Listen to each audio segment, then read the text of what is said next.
Hi, and welcome back to Spirit Lounge again. I hope you guys are doing well and enjoying your day, evening or morning, wherever you are.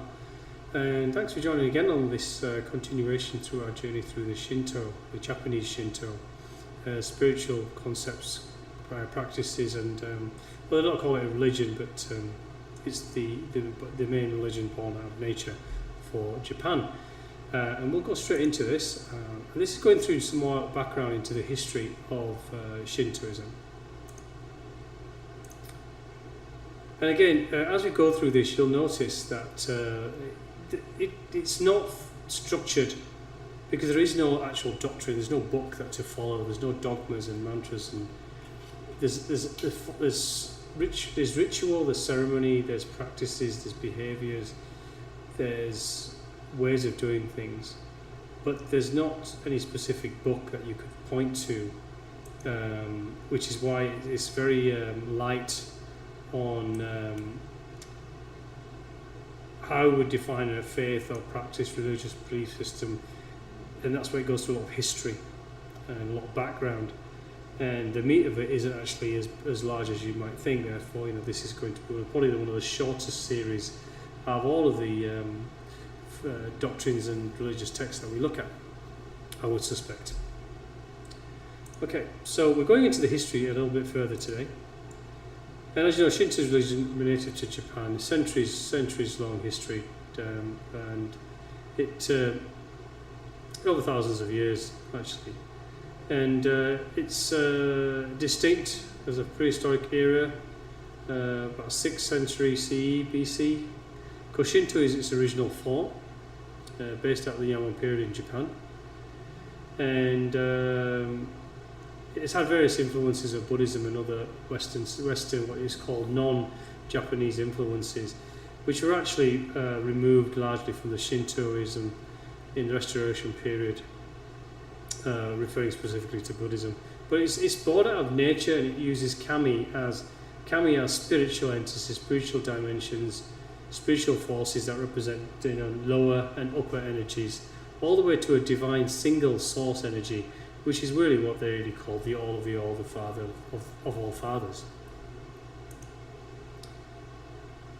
Okay, Ko-Shintō is ancient and it's old Shinto. It's the original one. It's the indigenous Japanese spirituality belief since the Jōmon period, which peacefully lasted over 10,000 years. So it's very, very, very old. Because it's born out of the islands in Japan, and out of the practices, I believe, about working with nature and living with one with nature.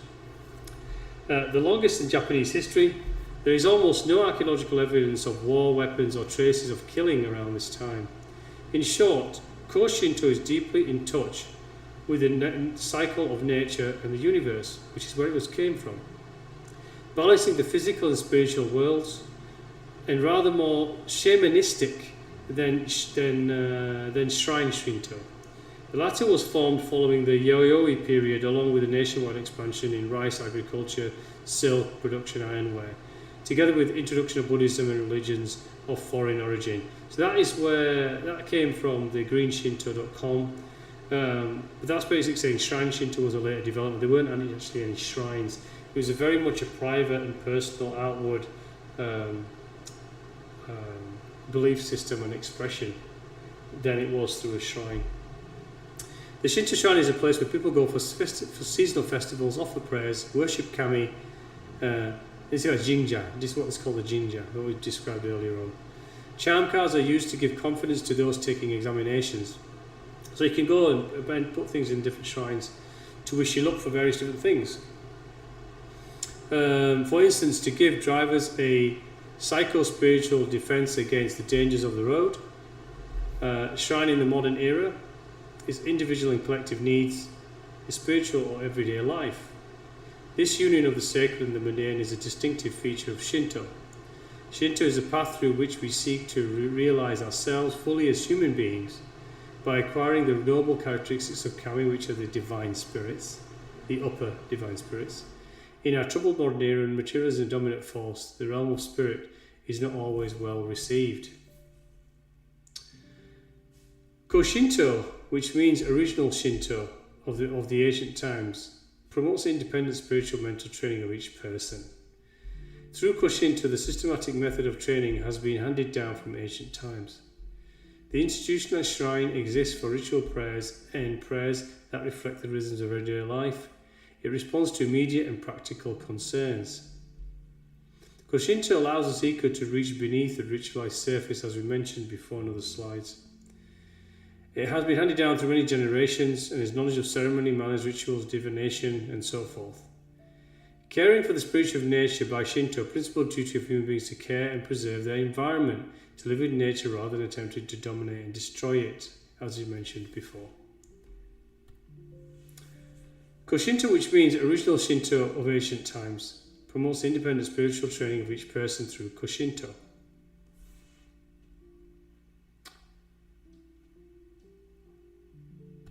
Bear with me a second. There we go. I've just got to delete those, all the cycles of duplication. Human reason has its limits. Rationalism and positivism, the belief in inevitable progress, both provide only partial explanations for the human condition. Place on Earth and in the cosmos. So, humanity doesn't know its place on Earth or the cosmos. The survival of the region in the future will be in danger if it does not tune into the spirit of the age. It does not matter, and the message is unchanging. So what this is trying to say, and I disagree with this because the Church of England is one example. Religion is religion, faith is faith. It's the doctrine that needs to be interpreted correctly, but doesn't need to be diluted and doesn't need to be transformed to meet the changing paradigms of humanity and human culture. This is what this is trying to say. We're not here to preserve it at all costs by changing it over and over again to meet the proclivities of the generation of that time. The generation of that time need to rediscover it on their own in its purest form, and it should remain that way. All faith should remain this way. Interpretations, however, can change as we understand ourselves and the greater realm of infinity better. But the doctrines don't need to change because they are the originating word, are they not? So I don't agree with this changing it for the age. Maybe interpretations, possibly. All too often, and the Church of England is suffering greatly from this, in that I think it's lost its way, and its leaders have become woke leaders, and are trying to modify and change a teaching, a philosophy, a religion, a faith, to meet modern day cultural proclivities and paradigms. That's not necessary, and it should not be done. All too often, existing religious priests with their established practices while losing sight of the original purpose. Yes, this is what I've just described. They are overwhelmed with their own material institutional preoccupations. Again, leaders of institutions and faiths often end up being politicians. The Dalai Lama, in my opinion, has always been a politician and pretends to be an evolved Buddhist. He's more politician in my eyes than anything else. They are losing their vitality, and his behaviour of late has been kind of signifying that. They are losing their vitality. Shinto is basically the belief in the presence of kami. Shinto comes into existence as soon as people are convinced of the existence of other worlds. Reikai is the spirit world, and Shinkai is the world of kami. That go beyond the material world. People can cultivate a faith in kami only if this knowledge of other realities comes from their heart and their own experience. Absolutely, your greater understanding from all faiths, your greater connection to it, is always going to come from the internal manifestation from within. Expansion and gnosis is not from the mind. It's going to be seated here. This is where it comes from. It will always be seated here. Shingon is different from simple mental concentration or the quieting of mind. Through the practice of Shingon, one can actually break through the wall of other dimensions existing in their mind. They will become aware of the worlds of spirit and kami. Without this, people cannot approach kami filled with reverence. When priests speak publicly about psychic sensibility of spiritual experience, they are rarely taken seriously or appreciated. Well, I said not so much in these days because people are always espousing the spiritual prowess and their psychic ability, particularly on YouTube and Facebook and any other social media. They're selling their services, and I think overwhelming many of them are grifting and getting money and donations and money from Facebook and YouTube for adverts through their videos. Everyone seems to be a psychic and a medium and a tarot card reader, do not, and a shaman. Everyone's a master of this and a master of that. The problem is all of that exists in this broad channel. I've mentioned the left and the right being the father, the left being the dark, the middle being the distorted, the disrupted, the dispersed avenues of what you can go into. And it all sits there. You can go round and round for millennia, eternity in this broad channel, until you want to see the narrow channel, where your ego, self-virtue and self-righteousness and this self-adulation of mystical and psychical abilities don't really mean too much. Because the Father is all that you should see. See only grace before you. First, mystical phenomena are essentially inseparable from the shrine. Second, the shrine and the parishioner are connected to each other in the spiritual relationship. Shinto philosophical principle is the idea of child spirit, the bunrei. We have a full-fledged potential to become kami. So in other words, we are a child spirit. That is just soul.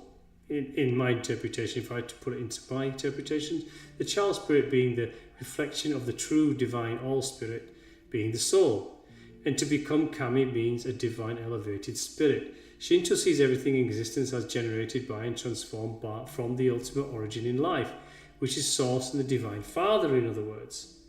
This is expressing the idea that all forms of life are child spirit, i.e. becoming, to reveal, to be salvation to, of the original kami. Shinto claims not a central source, yet this is exactly what it describes. Exactly, this is my comments in brackets. It says it doesn't have a central force, but this passage is exactly what it's describing. From this chain of procreation, it may be inferred that in the innermost essence, human beings, animals, plants, and all natural beings are the offspring of the great original spirit of kami of the universe. Again, the great original spirit, this is the divine father, the source. And everything manifests from it. It does through thought into this manifesting universe. Everything comes to existence as a child spirit of the original kami, the spirit and the soul. This core spirit is also called Nohin no Mitama. Nohin no Mitama. Again, this is a mirror of the central force spirit or source. They have it there. Nohin no Mitama as the child spirit of the great original spirit dwelling within all of us. The shrines dedicated to influential kami, such as the kami of Ise, Usumo, Suwa, and Hiyoshi, are scattered all over Japan. Each kami has its own characteristics, but they are not fixed. Concept of one spirit, four souls. We'll go into that later. There's a chapter on one spirit, four souls. We shall see that the human being is the assembly body of many souls. A well-trained spiritual person can send off his own separated soul to a distant location or time period to perform long-distance healing, precognition, or clairvoyance. This is translocation, psychical practice. You can actually do this by location. Remote viewers also do this. Reverence towards nature. Shinto teaches to revere great nature. Nature is the transformation and creation of kami. Sacredness of kami dwells within it. The plants and animals, as well as mountains and rivers, have lived with us and have deeply connected with us. This is another word saying that everything that manifests, everything that exists, form or formlessness, animate or inanimate, has the breath of grace within it, has kami, the spirit, within it. And we are expressions of it as child spirit, trying to become together with the oneness of the all manifesting force. James Lovelock has discovered the notion of Gaia. So this is where Gaia worship comes in. And the author kind of promotes this, and I disagree with it completely, and I'm going to tell you why shortly. But Gaia worship is a distortion. Again, it's in the broad channel. It's in the channel in the middle where you can have all manner of tributaries going to all directions. Right? and Gaia worship is there. It's not moving you towards the Father. It'll only move you towards this New Age cult. It's going to become another cult. It is already another cult, Gaia worship. It's part of New Age, an offshoot of New Age. It's embedded, and it's been picked up particularly by Gaia worship being that's been picked up with Agenda 30, Agenda 50, the World Economic Forum, and other global institutions' agendas are based on Gaia worship, i.e. too many people on the planet, too many humans on the land, and so forth, which actually is a dark and a very sinister and dark-seeded on the left mental state. James Love have rediscovered the notion of Gaia.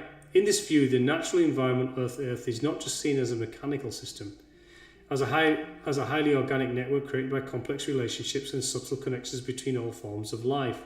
Every life form, every creature has influenced the environment and helped to shape it. The world of nature is ultimately self-regulating and self-renewing, preserving its own order of homeostasis, restoring the planet's balance much like the immune system of an individual organism, that no creature can operate without regard for fellow creatures. In Shinto, people sense the dwelling for kami in the beautiful rocks or mountains. They considered the sakaki, an evergreen leaf tree, as the yorishiro for kami. It's the gift. So this Gaia explanation is true. We are here to look after the planet and live as much as we can with the nature of all forces and life on it. But we're not here to worship it as a god and become Gaia worshipping, and to be looking at humanity as a scourge because we've decided that Gaia is the god.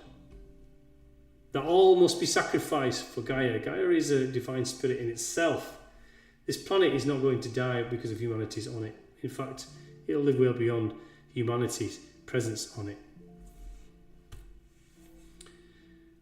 Okay. For a variety of religious perception from Western point of view, this way of perception is called pantheism, God with the universe, or animism, attribution of a soul to plants, inanimate objects and natural phenomena. Well, everything is as one. We just have split it. There is animism, there is pantheism, there is monotheism. There's only monotheism, there's only one absolute all. Everything is a derivative of mankind, and everything that exists is ultimately a manifestation of the Divine Father's thought in a realm of infinite probability and possibility of energy in this universe in which exists within it, transform and create more using that manifesting energy. That's how things are created.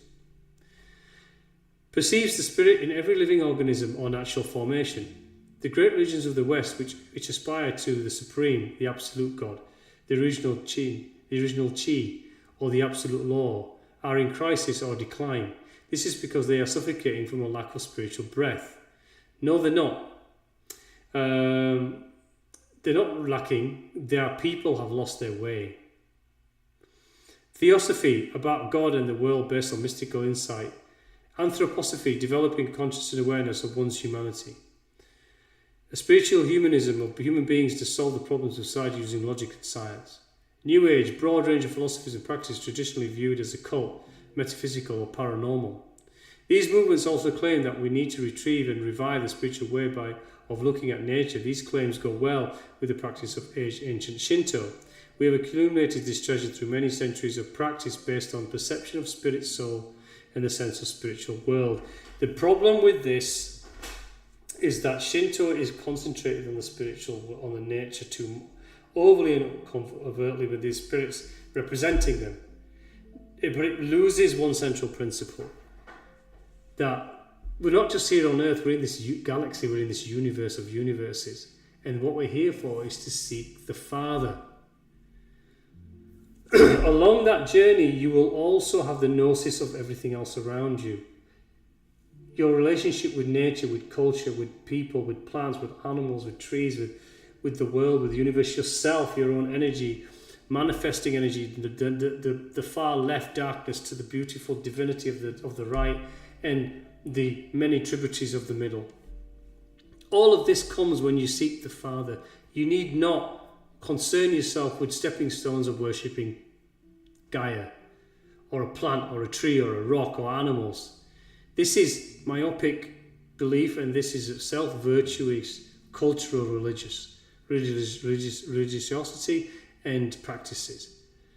I always say on this channel, seek the Father, and everything else will be unveiled unto you. See grace before you at all times. The flexibility and tolerance of Shinto does not have any fixed point of view regarding a founder, doctrine. It tentatively has a doctrine, I would say, by what we're discussing. Precept or image, object of worship, well, kami are the worships. Shinto has nothing to do with any of the dogmas that point towards absolutism. Well, it does, because it talks about an absolute single source of all things. That is absolutism. That is saying there is an absolute up there, but everything beneath it is the pragmatism of form, which isn't absolute. First, how each person makes contact with the noble spirit of Kami. Second, how each person shows gratitude towards Kami through prayer, in silence and discourse. And third, how each person grows spiritually by acquiring qualities that are the result of his or her contact and reverence towards Kami. So that's the last chapter in this. As I mentioned, see only grace before you, everything else will be then unveiled unto you.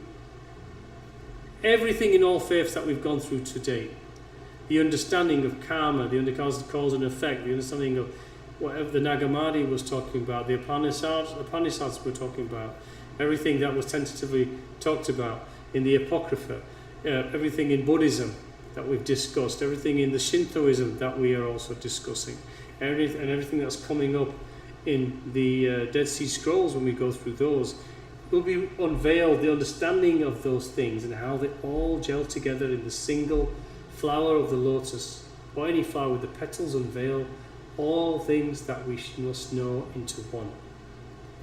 That is the nature of grace before you. That is what you should seek. That is what should be focused on. Everything else will keep you in more distraction and reincarnating. And it has to be transformative and become you. It can't be temporal. It needs to be part of you. It needs to be real. And the All That We Are book is available on Amazon. It's at cost. It's at no price. No, I make no profit on anything I do. I'm here to assist others. And so if you're interested, basically digital or paper is very, very cost. It's very low cost because it's sold at the cost that it cost Microsoft to produce it, in other words, for me. So if you're interested, please go ahead and do that. Okay, so let's get back onto the webcam here. Thank you so much again for listening to this. I hope you're enjoying the cam. We are going to get into more meat of the bones next. It is slow going. I appreciate that. But there's a lot of build up to Shinto to help you understand the nuances of it, and it's difficult to the conceptualizations that are in it. It's difficult to comprehend because it's not traditional. It's not a traditional religion in the main sense of the word. So I want to say thank you all for listening. I appreciate you all. God bless you, and please share this with others who may help with all the others, other series that we have. And I will be publicising teaching and guidance sessions free for anyone who wishes to join. They will be coming up soon. Once I've worked out how to put those on for people to join freely through a link, probably through Google Meets maybe. And if you wish to join, then we can share our experiences, share what we're doing in our own journeys, and where I can assist you, I will. And it's an open forum, so it was coming soon, so please look out for that. Thank you again for listening. I truly appreciate it, and God bless you all.